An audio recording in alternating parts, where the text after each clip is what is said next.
Hi, hello everyone. So as you can tell, this format is a little bit different. I am here with Kristen from Hi. A Little Bit A Lot podcast. You know, we've talked about each other before. She's been on my after show before on that little live stream I did for Mayo Mom Unscripted on my YouTube channel. And we decided to collab again, and this time we're going to be collaborating by reading Reddit stories. So, Kristen's episode came out the Friday before this episode goes out, so yesterday technically, and then my episode is going to come out today. Well, it's out today, Saturday. And so I will leave the link to Kristen's episode in the description below, as well as where you can find her show and her social media accounts. And yeah, like I said, today we're going to be reading Reddit stories and reacting to them. So on her channel we did the same thing, except she's the one that chose the stories, and I was the one to react, and now I'm the one with the stories, and she's going to be reacting. So I hope you guys enjoy. Kristen, do you want to introduce yourself? I feel like I'm really bad at allowing people to speak. No, you're fine. We're both yappers, so I totally get it. But yeah, like she said, I'm Kristen, host of the A Little Bit A Lot podcast. Yeah, we talk about pop culture, mental health, music, movies, TV, you know, deep dives. Like, me and Lily make like pretty like similar content, and like where we choose to, you know, hone in on things that have been on our mind lately. So I love that we have like that in common. So yeah, so I feel like more than likely if you're a fan of Lily's show, then you'll probably be a fan of my show as well. Like she said, new episodes drop every Friday. I've also been dabbling into like my gamer girl era. So I also do like live streaming on my YouTube channel every Wednesday at 5 p.m. Eastern Standard Time. So come hang, come check me out. And I'm on Instagram, TikTok at A Little Bit A Lot podcast. Hey, okay, so let's just get right into it, because some of the stories I chose are a little bit long, so, and they also have updates, so let's jump right into it. Nice. So this first one is very interesting to me. It's titled, "Am I the asshole for telling my wife to stop being so jealous of my friend's fiance?" OP writes, "My wife, 35 female, and I, 36 male, are good friends with another couple. My best friend Matt, 36 male, and his fiance Rachel, 24 female. Rachel models and is very attractive. My wife is less conventionally attractive, but I fell in love with her for her humor and good spirit, which I personally find more attractive than good looks. Recently, I've noticed my wife making a lot of comments about Rachel, calling her an airhead, and just being kind of mean. When my wife makes these comments in private, I'm able to stand up for Rachel, but when they're made in public, I obviously don't want to embarrass my wife by calling her out. My wife and I went on a trip away with Matt and Rachel last week, which we had been planning for a while and really looking forward to. At dinner one night, my wife made a really mean comment after we started talking about the economy. She remarked, "Don't worry, Rachel, you can join in the conversation once the smart people are done." She was the only one who laughed. I was completely embarrassed, and once we were alone, I told my wife she had been really rude and I was ashamed of her. I told her she needs to stop making nasty comments, and she agreed. However, the next night we went out to a bar. Rachel was getting a lot of attention from guys there who were sending over drinks. My wife was looking visibly annoyed that she wasn't receiving the same attention, so I tried to lift her spirits by paying for all her drinks and making a fuss of her. One guy came over and said Rachel looked just like the model Zendaya. My wife let out a massive laugh and said, "Did you mean to say Whoopi Goldberg?" I turned to my wife and straight up said, "You really are so jealous, aren't you?" She looked hurt but didn't have time to respond as Rachel had left the table in tears. I followed Matt and told Rachel directly that I was so sorry for my wife's words and that I was ashamed of her behavior. When I reunited with my wife, she told me I was horrible for calling her jealous in front of everyone and embarrassing her. I told her straight up that she was jealous of Rachel as Rachel is more attractive than her. I realize in hindsight this was a very heavy thing to say, and I can see why she would be hurt by it. However, I stand by the fact that it was said in anger. Am I the asshole?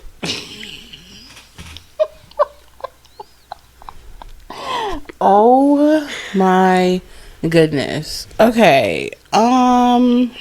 This is kind of a heavy moment, because saying straight up to your wife like you're jealous because Rachel is like looks nicer than you is kind of an asshole-ish thing to say. right, inherently. But then at the same time, I understand why he was feeling so frustrated, and he's, only human. And he has tried to address this issue several times. So I can see why at that point he's like at his wit's end, like over it. But overall, I would say I don't think he's the asshole, because his wife is being the asshole in the situation. Like, projecting, your insecurities against like two people. These are your friends. Like, these are the people that you hang out with, and they said go on vacation with. So it's like, why would you want all of this like animosity, built up between like your husband's friends, like wife? Is just so strange. And then like, to say you mean Whoopi Goldberg also feels like subtle racism at the same time. Because what do you mean Whoopi Goldberg? Hello? That's like so rude. So yeah, I just honestly think that he really needs to try to sit her down and like genuinely be like, once and for all, we need to have a conversation. I apologize, that I said what I said, but you are good enough, and you are fine the way you are. You don't need to constantly project your insecurities on other people. Like, you're my wife, I chose to be with you, and regardless of like what our friends look like, you need to be confident in like yourself and what you bring to the table, and like just trust in that. Like, there's no reason that you should be feeling any type of way or like being rude to this girl, because she seems like she hasn't done anything wrong other than like being nice looking. So yeah, I think she's like, the wife is like actually doing the most, and it does give kind of like pick me energy, because to go out of your way to hate on another woman that's supposed to be like in your friend group you're going on double dates with, that's like kind of weirdo energy, in my opinion. That's very strange. A very strange thing to do. Yeah, especially since Rachel is already kind of isolated. OP, Matt, and his wife are all in their 30s. Wife 35, OP is 36, Matt is 36.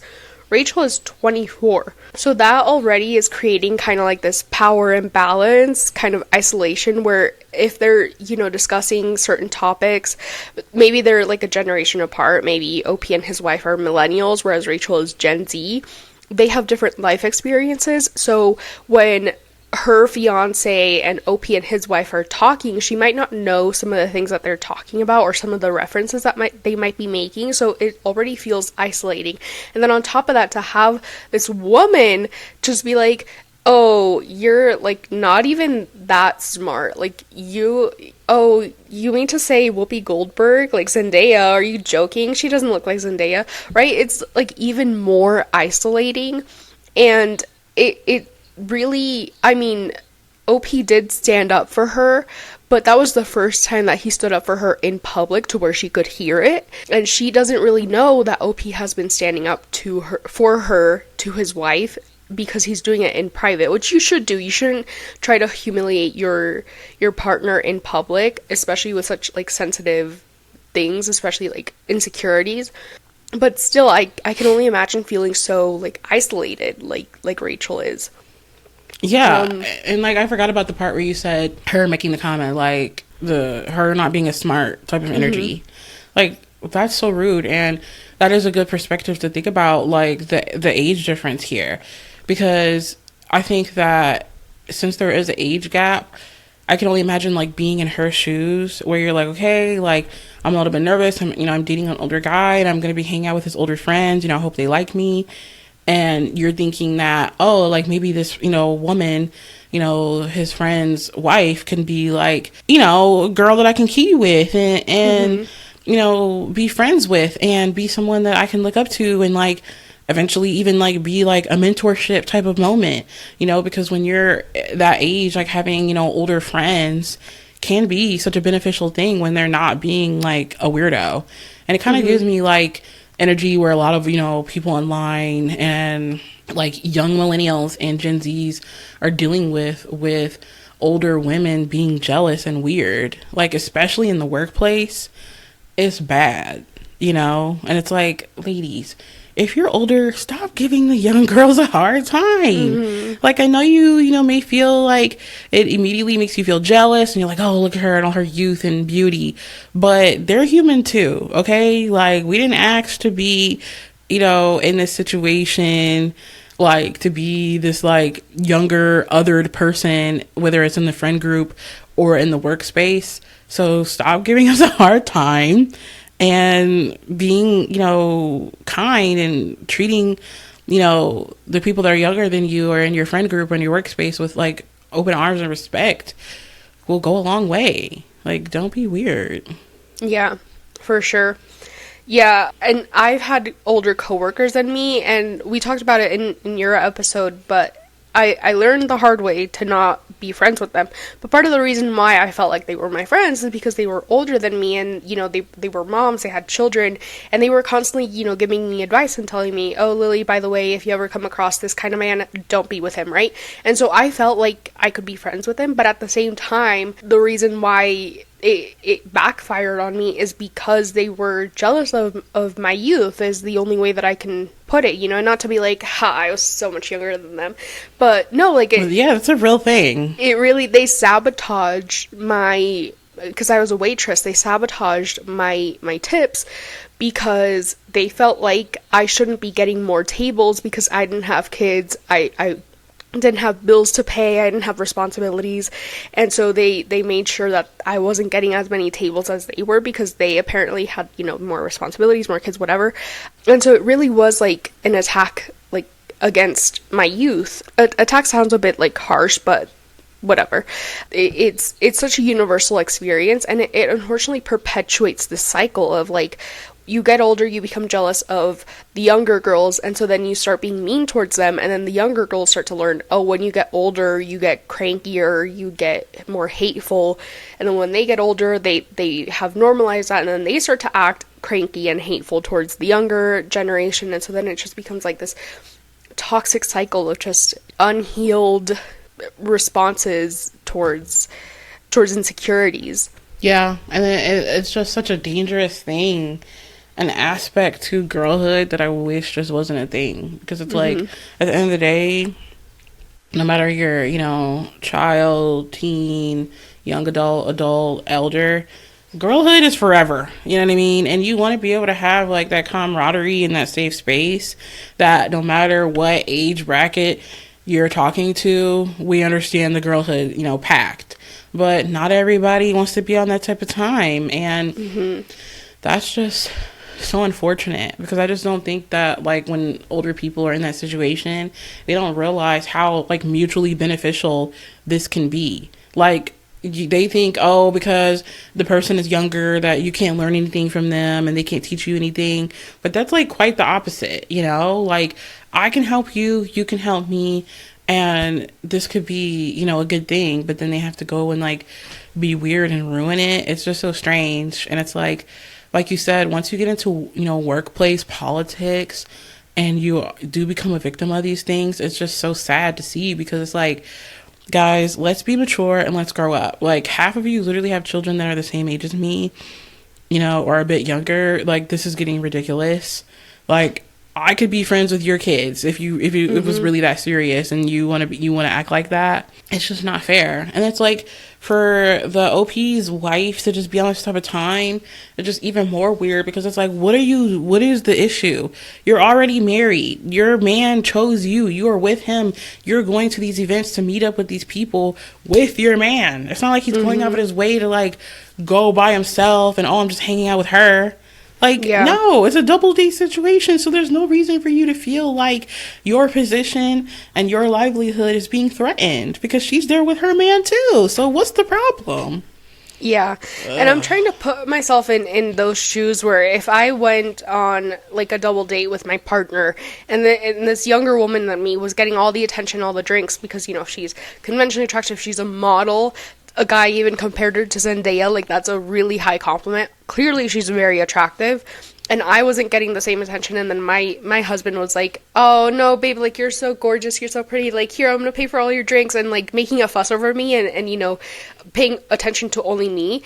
That would be enough for me. Like, I would be like, oh my god, like, this man that I chose loves me so much. Like, because I don't need the attention of, like, a college jock. I'm, Right. Who cares about their drinks? Who cares about their attention? Right? Like, I'm in my mid-30s. I'm heading towards 40 years old. What business do I want with these younger guys buying me drinks? And I don't even drink that much. So it's like, and maybe that'll change when I'm older, right? But, like, if I were in those shoes, if I was in my mid-30s, I had a husband, and we were friends with this couple who has a gorgeous woman, I would also be like, girl, you are so gorgeous, right? But Hype her up. The sole attention of my husband trying to make me feel better and trying to, like, also pay attention to me and, like, show me all, like, the love in the world, that would be enough for me, because I'm only, like, interested in him being interested in me. Like, I'm not interested in Matt being interested in me. I'm not interested in these college age kids being interested in me. Like, I don't need that kind of attention anymore. But it does show, and it would make me feel a little bit insecure if there was another woman receiving all the drinks and all the attention. But at the end of the day, like, if I were in my mid-30s, I would hope, and even now, mid-20s, like, I feel like I'm past that age of, like, wanting to be at a bar and have everybody sending me drinks. Like, I feel like I'm past that age, so it wouldn't even, like, it wouldn't be the drinks thing, it would be just, like, I wish somebody could see me as attractive as her, but then my husband, would be, like, if my husband were OP and being like, no, you're so gorgeous, you're so pretty, here, let me pay for your drinks, I'd be like, oh, like, actually, I don't feel insecure anymore. Right. So then it's kind of like, girl, okay, clearly his wife needs some therapy. Mm-hmm. She's got some unhealed trauma and demons going on, because that should be enough, that validation from your man. Like, he didn't show any red flags to be like, oh, I made a mistake and, did this and did that. No, he said every single time she was on that time, I stood on 10. Yes, I let her know that she was wrong, and I defended, the other girlie. But when it came down to it, I always validated her feelings. I always poured into her. I did what I needed to do, because that's my wife. So it's like, yeah, stand on that. Yeah, and aside from that comment of, like, well, you're just jealous of Rachel because she's more attractive than you, I feel like he's shown his wife so much more respect than she could ever show him, or than she could ever show Rachel. Because not only was he making sure to, like, pull her aside in private, like, hey, like, I defended you in public, but just so you know, like, I really disagree with you, like, this was a really rude comment that you said to Rachel, let's figure something out, let's maybe tone it down, right? But then he also, like, without being asked, like, he saw that his wife was feeling a little bit down because Rachel was getting all the attention, and without being asked, he was like, no, wife, I love you so much, you're so pretty, and started paying for her drinks and everything. So, like, that's more respect than she has shown Rachel, or that she has even wanted to show Rachel, and that says something for OP, in my opinion. Yeah, and I think at the same time, like we can acknowledge, like, yeah, that was messed up to say, but in the long term of things, like, actions speak louder than words at the end of the day. And what he's shown her versus what he said out of anger are two very different things, and he's been consistent in that. So hopefully they can, get through this, and she can stop being a hater, because that's not going to be good for her or her marriage. Well, I have an update. So it's 2 edits and then a kind of long update. So I hope my dyslexia does not interfere, and my speech impediment also does not interfere. I'm going to try and get through this without as many mistakes as possible, but here we go. So edit number 1 says, I forgot to mention that since the trip, Matt has messaged me to let me know my wife is no longer welcome at their wedding, and that as a couple, himself and Rachel have decided they aren't interested in our friendship anymore if my wife is around. Rachel feels as if my wife has bullied her and has even suggested that some of the comments were racially motivated. I'm so humiliated. Edit number 2, sorry, another edit, just wanted to clarify my wife is stunning. I wouldn't have married her if I didn't think she was beautiful. She is just not as conventional attractive. To me, she is the most beautiful woman on the planet, but objectively, Rachel is better looking. I'm very open to being the asshole in this situation, but I definitely wouldn't want people to think I'm not attracted to my wife.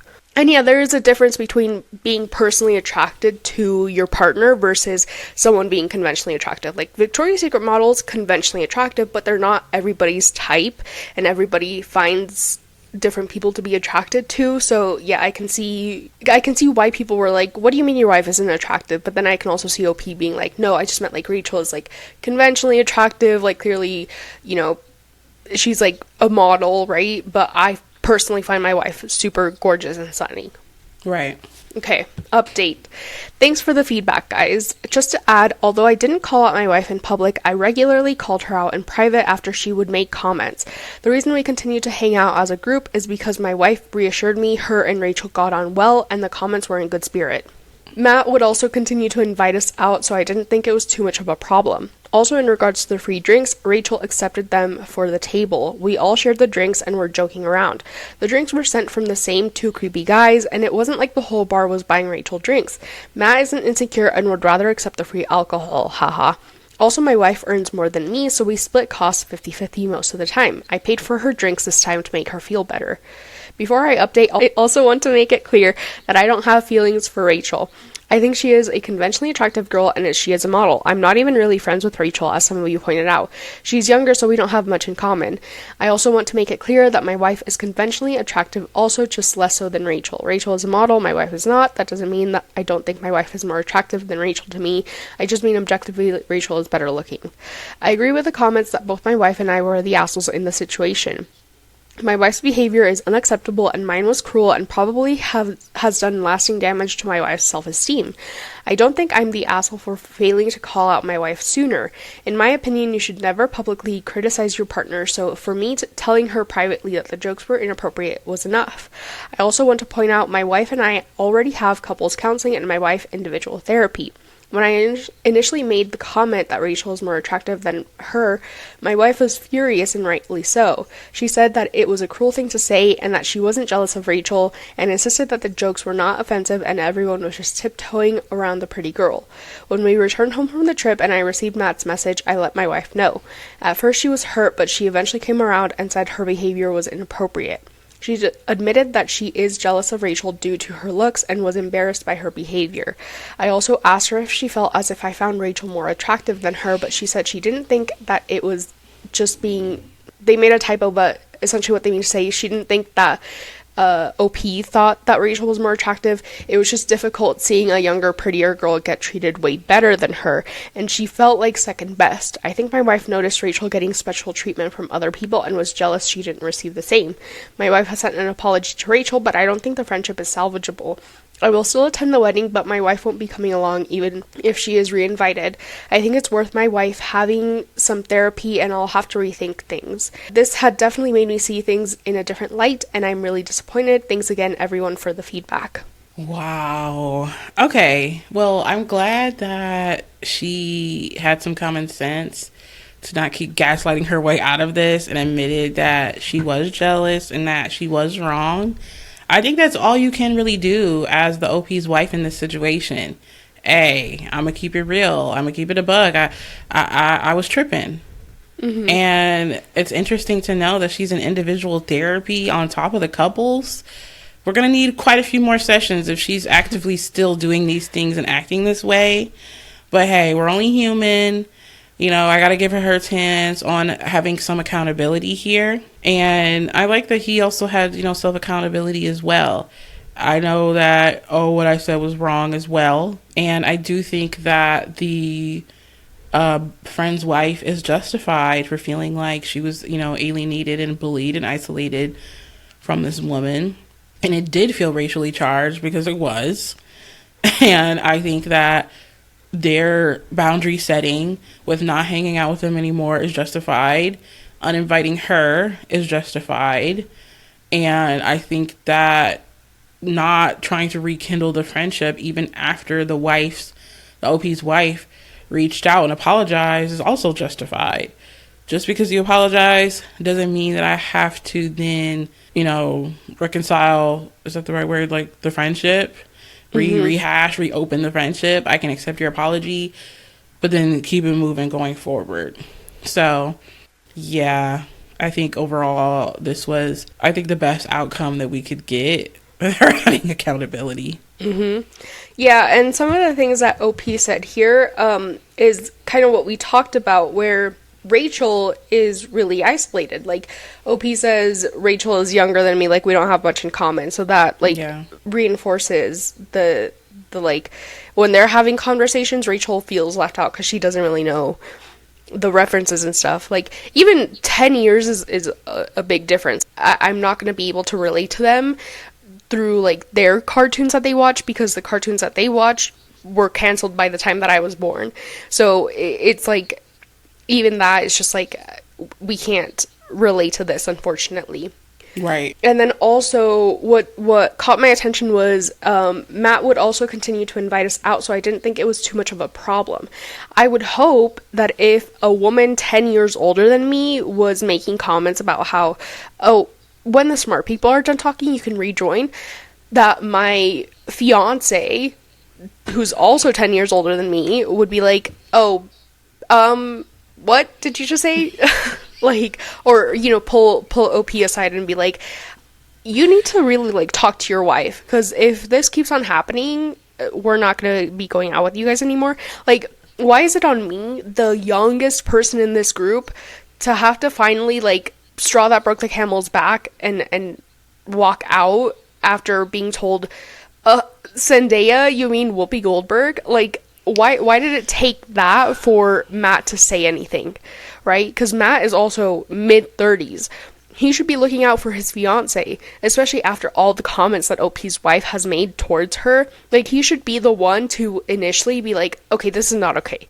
Because, like, Rachel, as the youngest, she's trying to keep everybody, like, happy, you know? She's trying to not stir the pot, not do anything that's gonna, like, mess up the dynamics. She's younger, she's newer to the group, she hasn't known these people as long as Matt has, so she's probably like, okay, I don't want to, like, be, you know, mess up these dynamics and speak up for myself, so I'm just gonna let the comments just whatever slide off my back. But eventually it gets to the point where the comments are not going to slide off your back, right? So it's on Matt, the fiance, to be like, okay, I know we're friends, I know we're longtime friends, but the way that you guys have been talking, or the way that OP's wife has been talking about my fiance, is unacceptable. I will not, like, me personally, coming out of my own heart, I do not feel comfortable with OP's wife coming around and interacting with us anymore. Like, you need to get control of your wife. Like, tell her that we're gonna uninvite her if she does not get control of herself. Like, this is ridiculous. Yeah, I totally agree. I think that this could have been, like, this should have been handled differently, like you said, from the fiance's husband to begin with. You know, like, like, as much as we needed the OP to keep holding his wife accountable, the OP's friend, the husband, should have also been saying something too. So it's like, what were you doing? Yeah, so overall the vote was not the asshole. Even though there were some people saying, like, you're the asshole for the way that you handled the final interaction of, like, you're jealous because Rachel's more attractive than you. But overall, people were saying, no, not the asshole. Yeah. So people were in agreement with us. It's not like 100% black and white thing, but on a human level, like, we'll give you some slack, brother. Yes. Okay, so this next story it's happening within this year. So some of the updates are recent and they're juicy. So we're going to get into, thankfully each, like, post is pretty short. So this says, am I the asshole? My fiance is demanding I stop making home-cooked meals for a friend. I, 27 male, am very passionate about cooking. I'm not a professional chef by any means, but it's one of my favorite hobbies. I love the act of creating food, but sharing it is what's really special to me, whether it's something I've made or a nice meal at a restaurant. My girlfriend, 27 female, is pretty picky. She won't even touch a majority of the things I cook or split most meals at restaurants, and that's fine. It's the way she's been reacting to other people enjoying my food that bothers me. A good friend of mine, Jace, 34 male, is a truck driver. I don't get to see him as often as I would like, but when he comes home, I always make it a point to feed him well. It's fun for me to plan. It's also really fulfilling in a way. It makes me feel a sense of warmth, making something for him. I know that being on the road so much can be tough, so when he's here, I want him to feel grounded and at peace. Basically, I'm giving this man all the comfort food. Jace is always so appreciative and makes jokes about coming home to his wife. He should be back home in just a few days, and I mentioned to my fiance that I had a whole menu planned. She got upset and basically told me that she didn't like how I went above and beyond for him. I've held my ground and said it's important to me, but her comments have started feeling a little less aimed at her own discomfort and more so just derogatory towards me. Am I the asshole for wanting to keep cooking for him? This is such a silly situation for the wife to get upset about. No, he's not the asshole. I do not think that he's the asshole. Like, this is genuinely what most people on average that like cooking like to do. Like, that whole point of cooking is to feed yourself and feed people. Like, that's why we have restaurants. Hello.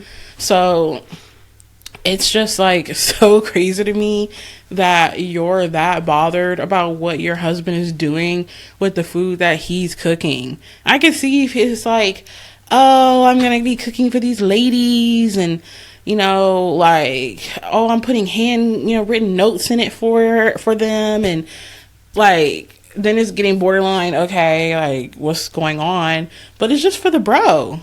And on top of that, he's a truck driver. Like he said, like, these people have to sacrifice so much for their job. Being on the road sucks. Like, you have to be away from your family. I remember when I was in 8th grade, I had a teacher, my 8th grade teacher. Her husband was a truck driver.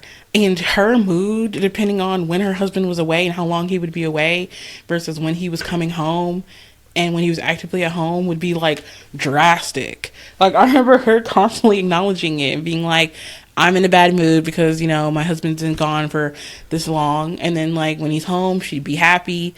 Like, this impacts, like, not just them, but like their families too. So God forbid he wants to, you know, show love to the bro, who probably is like a really great friend, and cook a meal for him. Like, that's what people who like to cook do. And you're a picky eater, so it doesn't matter anyway. You're not going to eat any of it, so you may as well just let him do his hobby. And then, like, what would you be upset if he went and gave it to the homeless? Like, it's his friend, so does it really matter? Like, I don't know. Like, no, he's definitely not the asshole. Well, and for me, when I first came across this story, so I haven't read all the updates. This was the first, just the first part and a little bit of the second part. That's how I know it gets juicy. But when I was listening to this story, I was thinking, like, I'm somebody who got into cooking recently, and if I was cooking for someone and I gave them, you know, it's time, effort, money. You know, you're looking up recipes, you're making sure that you're tasting along the way, you're making sure that you have all the ingredients, etc., etc. So if I were giving them that, like, time, effort, and love, and they were like, I don't even want to try it, I'd be like, okay, I'm no longer cooking for you. Like, and that's fine, you can be a picky eater. I am a picky eater, you know, no hate, but I'm just not going to cook for you anymore because you won't even touch my stuff. And even now, like, I'm cooking for my family, so whenever I cook for, like, say, my brother, you know, he likes chicken Alfredo. And so when I first made, like, from scratch recipe, I plated it for him, I served it to him, and then I was like, do you like it? Like, is it good?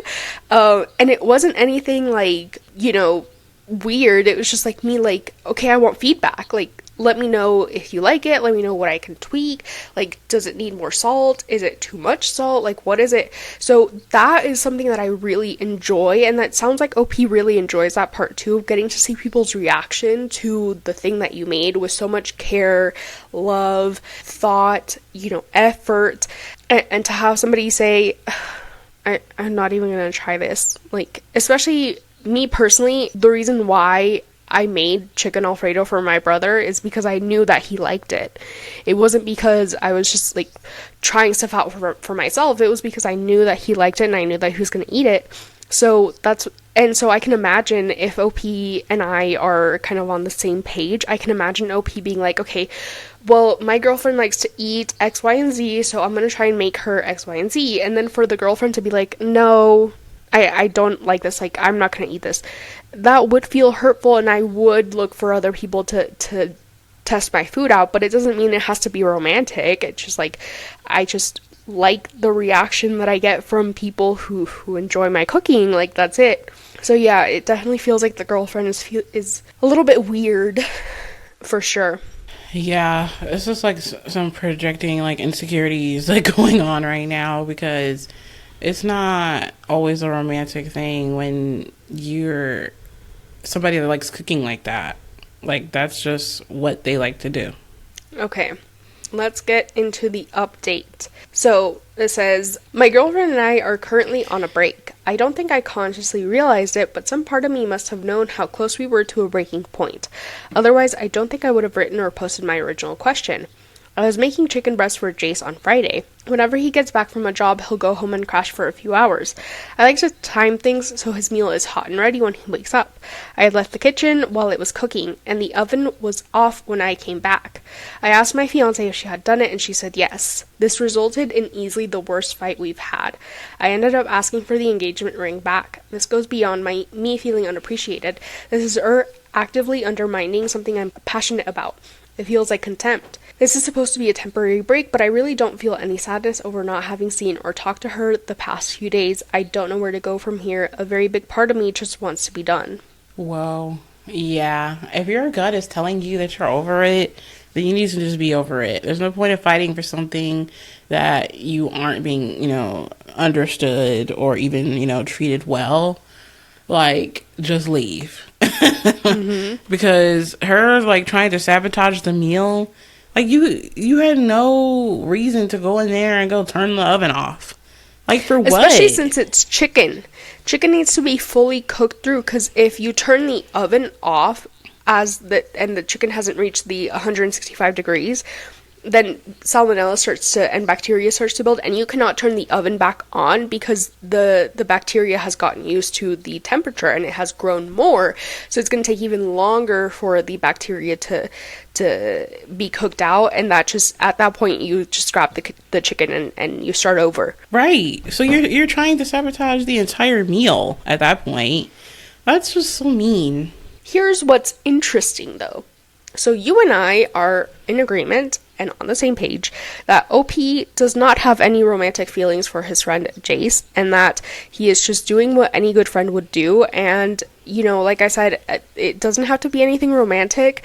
It just, I just like seeing the reactions of people, and I would prefer to give my cooking, me personally, I would prefer to give my cooking to people who gave me a good reaction and actually tried it, over giving my cooking to somebody who doesn't even want to touch it.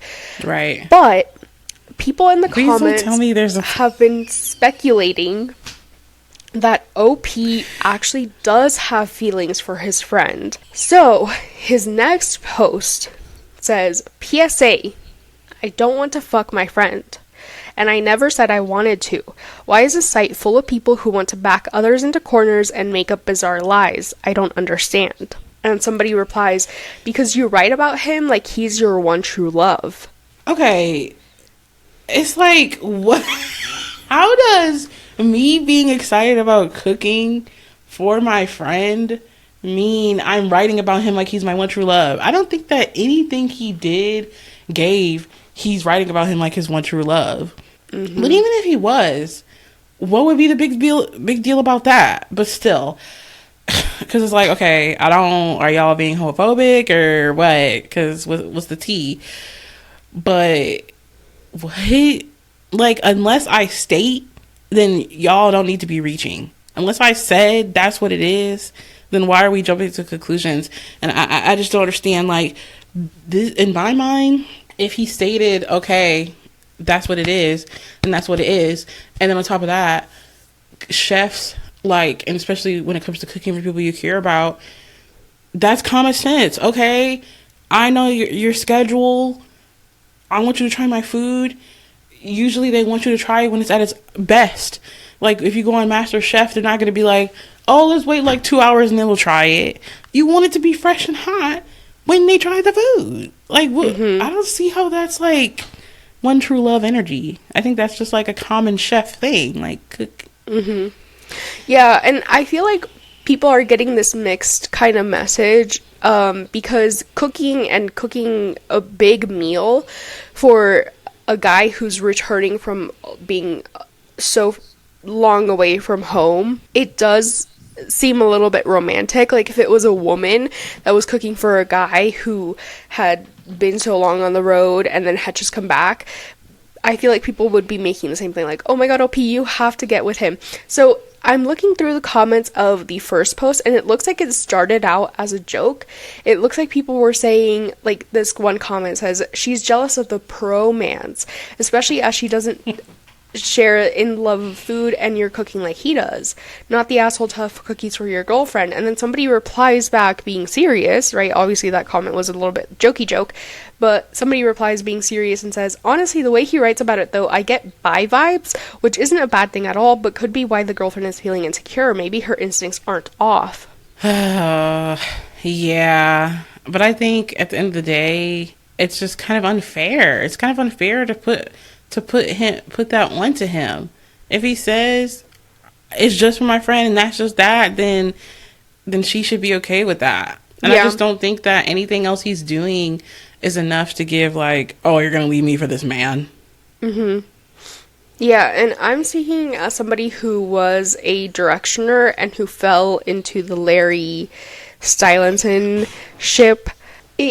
Now that I've grown up, I realize how my actions as a teenager were harmful, in the sense that in like just society as we have it right now, the heteronormative society that we have right now, guys aren't really allowed this freedom to explore their feelings with their friends, right? Like, if I was cooking for you, like say you were a long haul truck driver and you spent so long away from home, and I wanted to try out my cooking, like try out new recipes, and I know, maybe you're not a picky eater, or you're not as picky of an eater as my family, I'd be, cooking for you, and if I posted about this on Reddit, people would be like, oh my god, like, you're her best friend, like, this is incredible, I love this friendship for you guys. But with guys, it's more like, are you gay? And right. And that's why I'm saying, like, they're putting almost like a homophobic, like, narrative on this man. And like I said, if he said he's straight, then he's straight. But that is such a good point to bring up, because, oh my god, my sister was guilty just the same. The Larry shipping of it all, or even taking it to Fifth Harmony with Camila and Lauren. It's like, guys, let's not do this. Yeah. And even Lauren ended up being true. Repent. Still. Yeah. Right.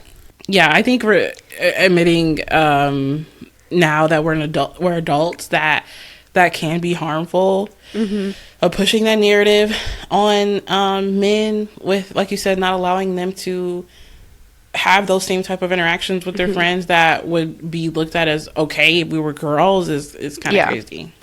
Well, and that's the reason why we're even in this, like, patriarchal society, is because men are expected to suppress their feelings and their emotions, and whenever they do show their feelings and emotions, and, they try to do something nice for their friends, they're seen as effeminate or gay, and they're thrown insults at them. So even though, like, would it be like a book trope, like friends to lovers trope, if OP said, you know what, you guys, I am bisexual, or I am gay, and I am in love with my trucker friend? Sure. And would that be entertaining to read? Sure. But if these are real people, and this isn't just like some creative writing thing that OP is trying to do, then it is harmful to continue to perpetuate that stereotype of, like, men don't do anything for their friends unless they're gay. Like, that's really harmful. Men should be doing more for their friends, and that's how, like, us as women, we do a lot for our friends, and that's how we're able to, have those safe spaces to vent, to, take out our frustrations, and to have safe spaces, which is, I feel like, what men really need.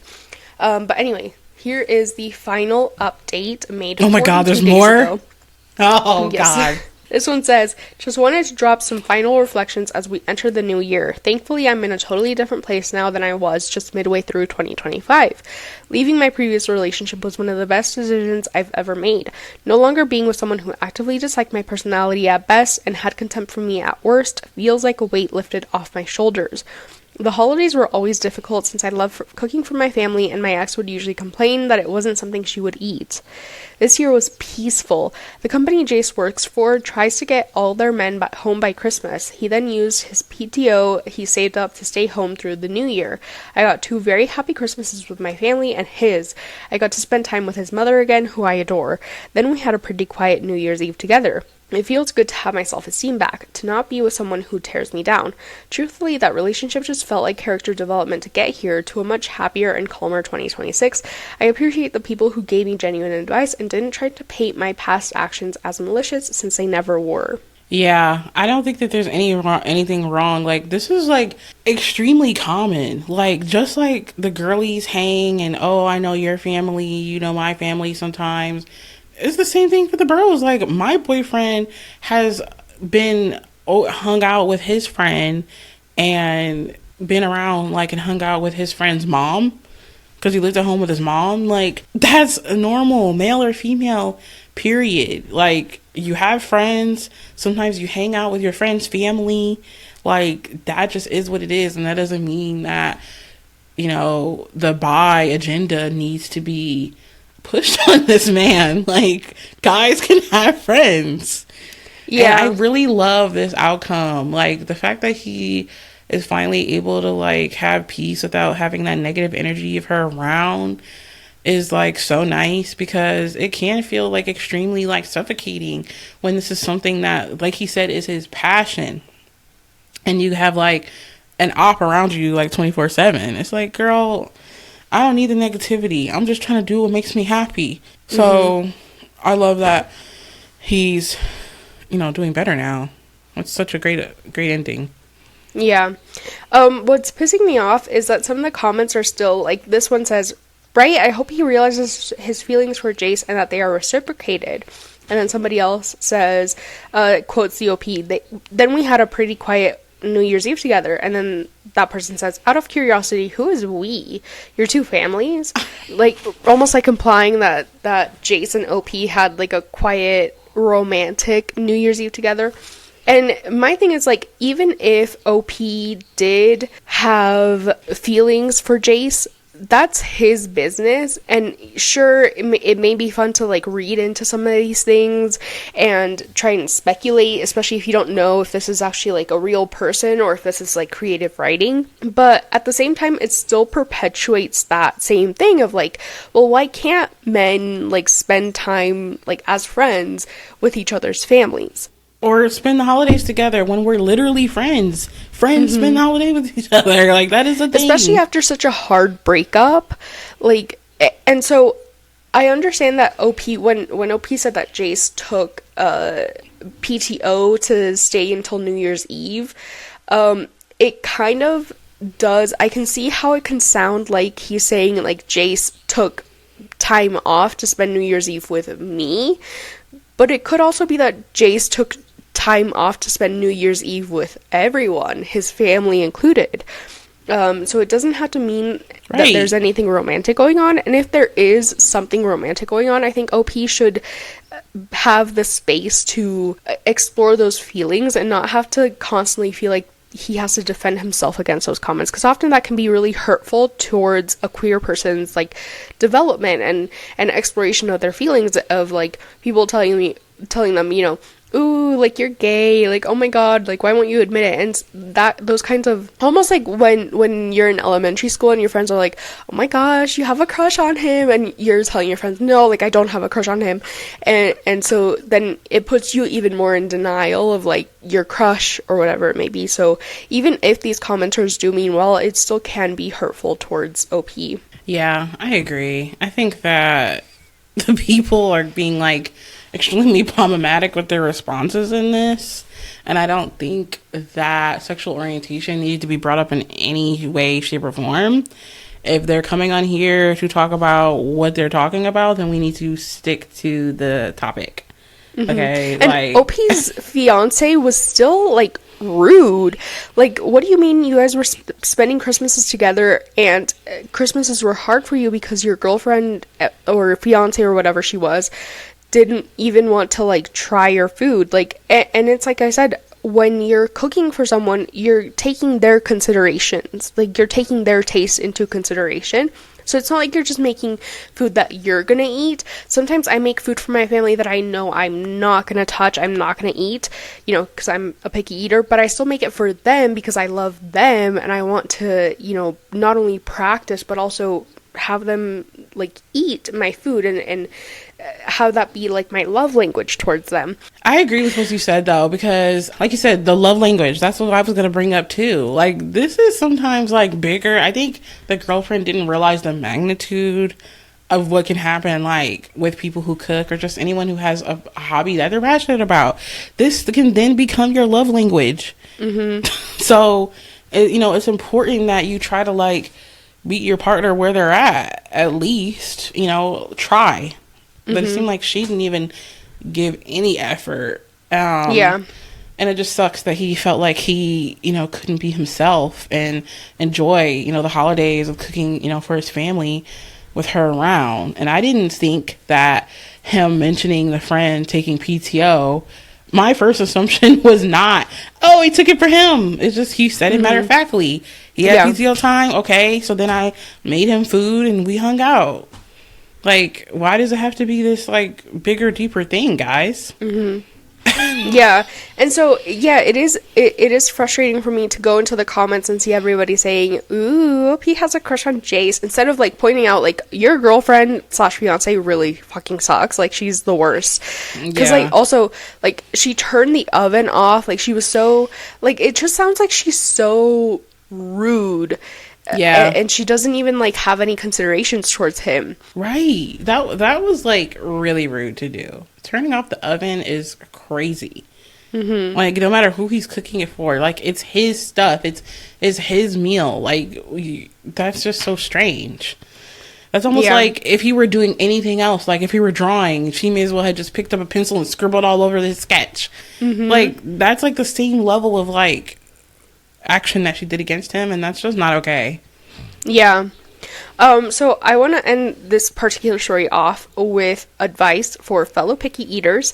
What helped me not be so much of a picky eater was knowing what ingredients went into the food that I was kind of afraid of eating. So if OP's fiance had been reasonable, I would have said, hey, OP's fiance, I suggest you watch how OP cooks the food, and maybe that you know, is going to tell you exactly what ingredients are going into there, and maybe you can tell him along the way, oh, by the way, I don't like how ketchup tastes in this particular dish, so can you just leave it out? Can I try it without the ketchup? And then you can put ketchup on your dish, and, you know, have it be a bonding moment where you're spending time with your fiance as he's cooking for you. Like, but she was not reasonable, so I cannot give that advice, but I can give that advice to fellow listeners out there, fellow picky eaters. Yeah, I agree. I'm also notoriously a picky eater, and I was just talking to my dad about this a while ago, where he was talking about how difficult it kind of was navigating me being a picky eater in the beginning, because I don't like cheese. And that's like really one big thing that's like negatively impacted so much, because when you don't like cheese and you realize how much cheese is incorporated into so much stuff. So that was really difficult. And then like there's just so many other things that I didn't eat. But like you said, I think that doing exactly what you said has helped me like along the way. And like me, and similarly to you, learning how to cook on my own and like moving out and not having my mom hovering over me and being like, oh, let me do it. And me actually for myself, like looking up recipes, seeing different ways that people do things, seeing that there's other options to do things, so that way I can accommodate it to what I want and don't want in a recipe, like helped a lot. Because I'm like, oh, like I don't like this certain dish because I think that it's supposed to be made this one way. But then when you see other people make it so many different ways, you know, certain YouTubers in their recipe, they use this, but then they don't use that. then you're like, okay, like I can customize it to what I like. So then that helped me have a lot more confidence.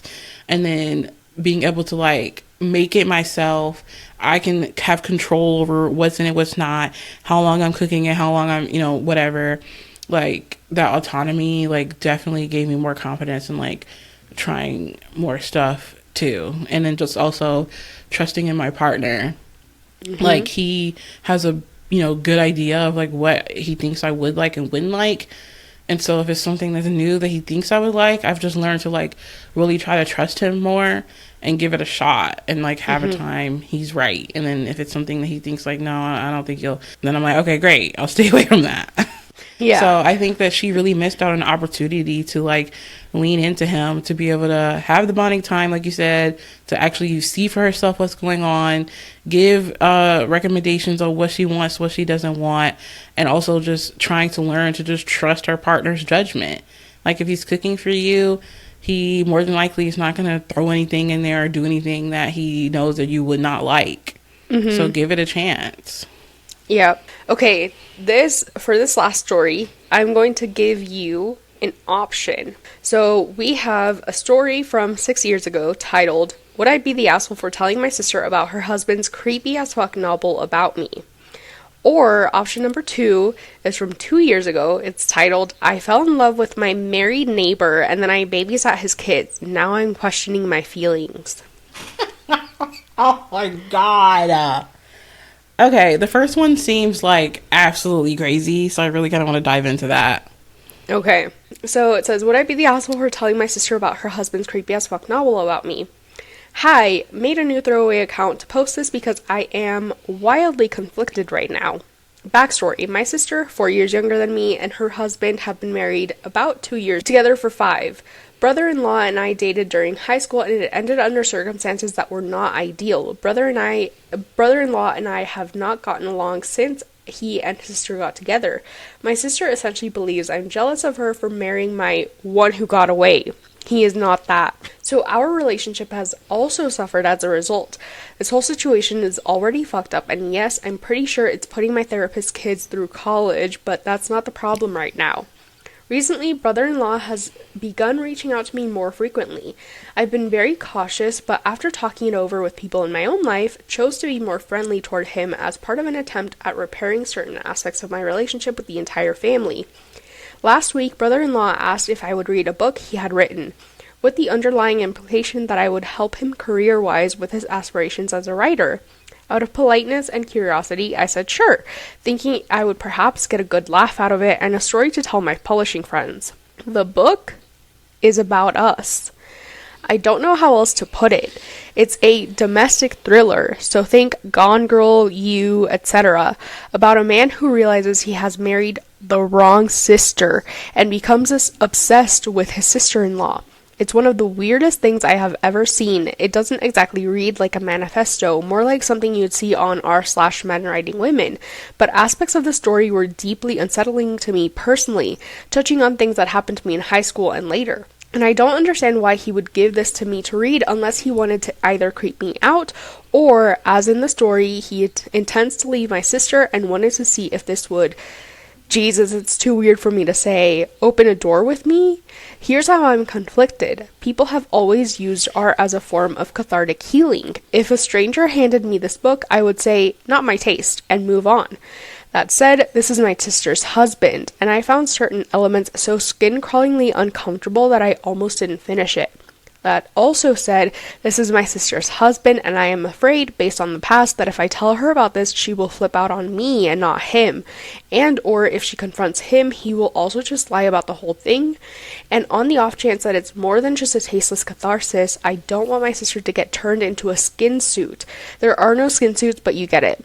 And if it is just a fictional fantasy thriller, I'll either look like a paranoid asshole or the lawmakers who tried to ban video games after Columbine. Oh my God. The Columbine shot right there is crazy. It took me a second to whoa. I didn't know that they did that. Yeah. Tried to ban video games after that. Whoa. Okay. So she's saying her dilemma is would she be the asshole if she told her sister about this? Mm-hmm. Whew. Oh my God, I'm so glad I chose this story because this is absolutely wild. I don't think I've ever heard anything like this. But I would say overall, no, she would not be the asshole if she told her sister about it, because at the end of the day, like she said, it's probably not going to go over well. Her sister seems like the type to immediately be like, no, you're lying, you're just jealous, yada yada, because she like literally already said that. I think you said that she said she was jealous that, you know, she got with the one that, you know, the one that got away. But ultimately, like, I think this is something that does need to be talked about. It does need to be aired out. And on top of that, it's like, you know, concerning, and she has a right to say something because she is now uncomfortable. She is feeling like creeped out, weirded out. And so ultimately, like, if something is making you feel this way, you know, with someone that's supposed to be safe, you know, you could only hope that you could trust your sister's husband, then that's not, you know, a good thing. So, you know, she's not wrong for this. And he is like being very inappropriate. Like, I don't think that there could be any way that she'd be reaching by thinking that this is about her. Like, Euphoria, is this play about us? Yes.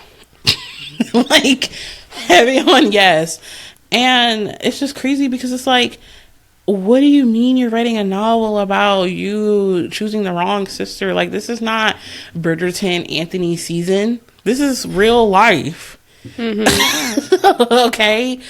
And secondly, but it's like at the same time, this whole dynamic is so mind-blowing to me, because why would you even want to start dating your sister's ex? What's going on with the younger sister here? There's so many layers to this story that are adding on to the OP's like uncomfortable lives that I feel like she's a victim. Not only did my sister start dating my ex, but then on top of that, he's doing this thing and giving me this book that's clearly about us, and it's making me feel uncomfortable. Like, this is such a weird, awkward position to be in, and I feel sorry for her. Because then at the same time, she's being alienated, like, and isolated, because her sister, every time she said anything before, is like making her seem like, oh, she's tripping, she's crazy, she's delusional. So then you feel like you don't have any support. It's so weird, and it's sick. And I cannot believe that he did that. Yeah. I almost wonder if the husband was almost like asking OP's sister, like, oh, like, what's your sister like? Or like even approached the OP sister as a way to continue having that access to OP. Right. And I wonder if he's made comments that have made OP's sister be jealous of OP, and instead of like, and the reason why OP's sister is like, oh, you're just jealous because I'm the one who got with you're the one who got away. Like, you just want him back. Like, that's why you're jealous, and that's why you hate him, is not because she truly believes that OP still has feelings for her man, but it's because she knows that her man has feelings for OP still. And so she's, instead of, because sometimes people will do this where they, instead of attacking the person that they want to attack, in this case, the husband, right? The sister wants to attack the husband. It becomes a lot easier to have a scapegoat and attack OP. And so I'm wondering if this is happening right now, where OP's sister is kind of like wanting to take her frustration out on her husband and be like, why are you so obsessed with my sister still? Like, don't you love me? Like, has our relationship been fake this whole time? Like, have you been using me just to get to my sister? But instead, because either she's scared of him or she feels like she's not going to get a straight answer out of him, instead of going to him, she takes her frustration out on her sister and says, like, you're jealous because I got the man that you wanted, and I don't want to talk to you anymore, right? Which also does isolate her from the rest of the family. But I'm thinking, like, if her husband is so obsessed with OP still, I feel like he wouldn't want the sister to be so isolated from the family. I feel like he would want the sister to still, like, be in contact with OP and be like, no, like, why don't you talk to her? Like, let's go visit her. Like, let's go talk to her, right? Because he just strikes me as the kind of guy to want that kind of contact. Yeah, I agree. He just gives, like, kind of creeper vibes, and I'm just wondering what else was in this book for her to feel the level of, like, uncomfy that she's feeling. Like, you know what I mean?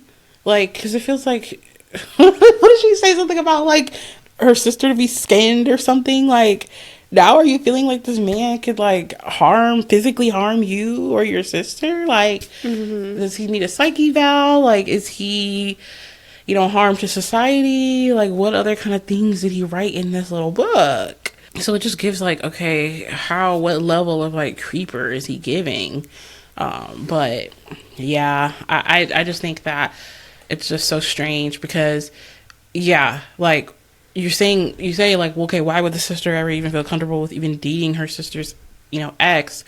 But he could also have, like you said, manipulated her, got with her to get closer to the ex, and now the sister's a victim too. Like, yeah. And you asked about what could possibly be in the book to make OP feel so, like, ugh, about it. So somebody asks, I get that the skin suit thing was a joke, but is there anything that does make you worry? Does any violence befall the character who is clearly your sister? If so, you should probably let her know, since it sounds like the whole book is a test balloon of wish fulfillment. And OP replies, okay, I didn't want to get into this because it's extremely, dark and shitty. Warning for psychological manipulation and really fucking awful story elements ahead. In the story, the brother-in-law character attempts to leave my sister for me. In a fit of rage, sister either accidentally kills or purposefully murders me. It wasn't really clear, and so he begins trying to arrange the same very specific traumatic incident I went through as a teenager to happen to the sister in hopes that it will make her psychologically become me.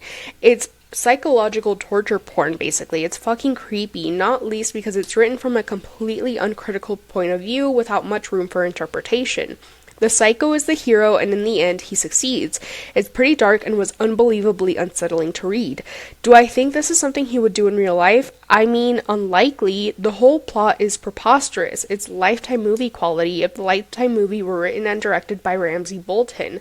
It honestly crossed my mind that the whole thing might have been an elaborate troll attempt to freak me out, because it literally uses my personal source of trauma as a plot device, but 150,000 words is a massive amount of effort for something like this, so you understand why it was upsetting. I did not read that comment before. 150,000 words. It's an insane amount of words. I have been trying to write a 50,000 word book for 3 years and more, like, since 2021, actually, so longer, and I'm still not even at 30,000 words. I cannot imagine how much time and effort went into this 150,000 word book of just, like, for sure this was not him trying to troll and freak her out, because 150,000 words is an insane amount of words. No, this gives, like, he genuinely was like, hey, I want to be a writer, and thought he put his foot into that and thought he ate, but it turns out it's giving creeper and you're giving weirdo.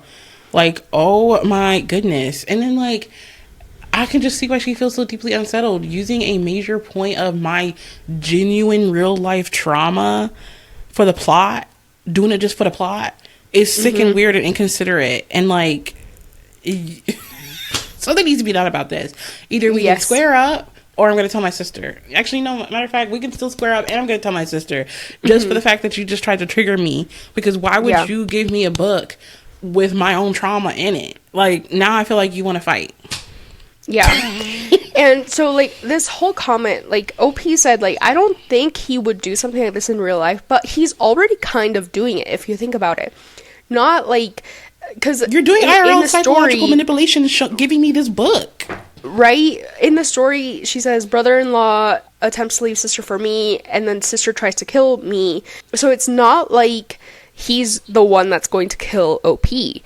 But instead, it sounds like the sister was kind of forced into killing OP, or, you know, the character of OP. And he's already kind of doing that by pitting them against each other and by adding all this animosity. And the sister like clearly feels some type of way towards OP, not because of anything that OP did, but because of what her husband has been saying, either positive or negative, about OP.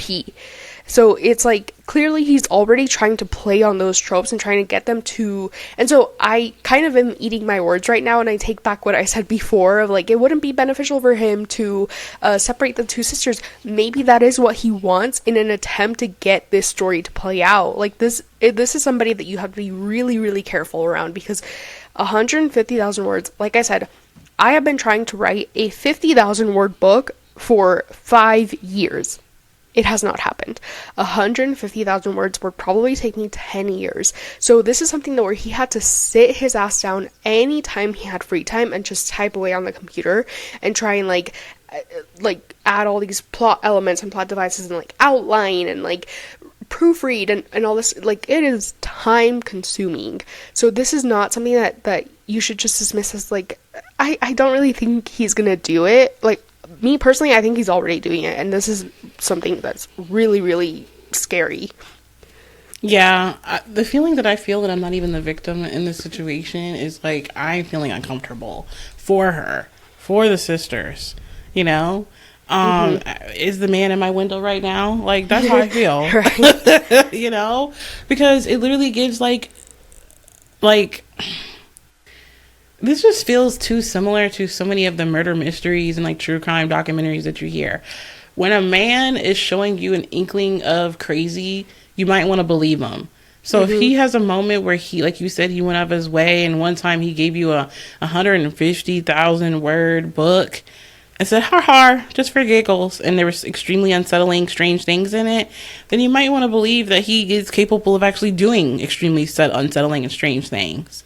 So I would be very careful and ultimately put my pride aside. Okay, sis is going to be mad at me, but you got to do what you got to do to wake her up from this dream that her sister is in and this delusion and manipulation that she's under, and get her to wake up and realize that, hey, I don't think that he's safe.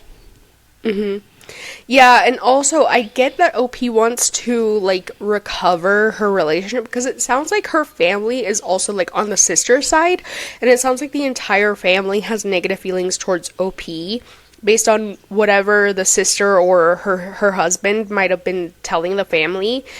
So at this point, I feel like it's just safer for OP to just, like, don't even try, girl. You gotta get out. You gotta move states away, across the country, change your name, like, make it so that when he does try to leave your sister, or if he tries to leave your sister, or if he tries to, like, say, oh, your sister has been contacting me, like, aren't you jealous? And try to get these events of the book to play out to where your sister has to think about it and be like, she cut off contact from all of us. How are you even talking to her, right?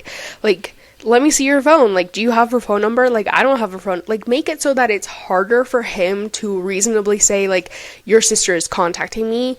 Aren't you going to do something about it? Right. But at the same time, it's like, as a sibling, it would just be so hard to, like, do that. Because I know I would, like, still want to be fighting, like, tooth and nail to be like, wake up! This man is weird! Yeah. But then it's like, sometimes, you know, trying to wake people up like that who don't want to be, who aren't ready, is, like, also bad, you know, for your mental health. And it's like beating a dead horse. So then maybe she is better off at just, like, trying to distance herself and just give up. But at the same time, it's like, like, you gotta try. Like, I would think you'd want to try to help your sister get out of this. Yes. But it's a very tricky, intricate situation. But overall, she's not the asshole, and he's a weirdo. Yeah, if I were giving advice to OP, I would say, like, okay, tell your sister for sure. Show her the manuscript. Show her that it came from him. Tell her, look, I'm pulling you aside. I know you hate my guts right now, but this is very, very creepy. I'm scared for you. These are the circumstances in which we broke up. This is why I hate his guts, and I actually hate his guts. Like, this is what he did to me. This is what, you know, happened. I never ever want to get with him ever again. And this is even more reason as to why. Like, look at what he wrote about me. This is 150,000 words of stuff. Like, when he was sitting on the computer, he wasn't just talking to people, he was writing this about us. He wants you to kill me. And then if she doesn't like do anything, or if she like says fuck you, like I don't want you in my life, you're trying to ruin my relationship, then that's when I would start to think, okay, I need to like actually distance myself from, and even like tell the rest of your family, like, I know you guys have feelings for me, like feeling towards me, and they're not at all positive or not super positive, but you guys, my sister's husband wrote this book, it has his name on it, like this is like, he wrote this, like this is his work, he showed it to me with the intention of me showing it to my publishing friends, like with the intention of me helping him proofread it and to get published. This is highly concerning. I'm very concerned for my sister. She does not want to wake up, but can you guys please keep an eye on her? I'm going to distance myself. I cannot do this anymore. Please keep an eye on her and make sure that she stays safe, and try and convince her to get out of this relationship. Yeah, at that point, that is also the best course of action. Exactly what you said. Attempt, if not, distance yourself. Also cover your tracks and your safety, not only for your benefit, but your sister's benefit, because the fact that now the rest of the family knows, so that way they can keep an eye out for her as well, and also potentially keep an eye out for you. I think that's the best thing she could do. For sure. I mean, he's 6 years old now, so I wonder. Yeah, and I did check OP's account, and there are no updates, so it doesn't look like she came back, but yeah, very interesting either way. Yeah, that was really crazy, really unsettling. I cannot believe, I can't say, I don't want to say I can't believe men are capable of this, but yeah, they are. Yeah. Yeah, and this is also, like, to tie it into the previous story, this is why men need a safe outlet to express their emotions, and friends who are willing to tell them, hey, man, I love you so much, this is crazy, you need to get over OP, like, you need to get past this relationship, like, you know, you felt safe with me, and because I am your friend, because I love you also, I'm telling you, you need therapy, you need to get over this woman. Like, you have a wife, focus on her now. Like, it's over, right? Yeah. Oh, man, that's, like, really deep. Like, why would you write that she kills her own sister? Right? Well, thanks for sharing those to me. I didn't even think about, like, getting the updates and the follow-ups on my episode, but you really gave us the whole story. So that was really good. Yeah, and there were a couple more that also had updates and that I also saved.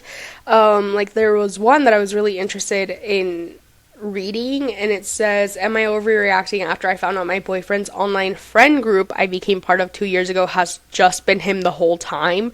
And she included screenshots of, like, their conversation. There was another one titled, am I the asshole for ending a relationship over long showers?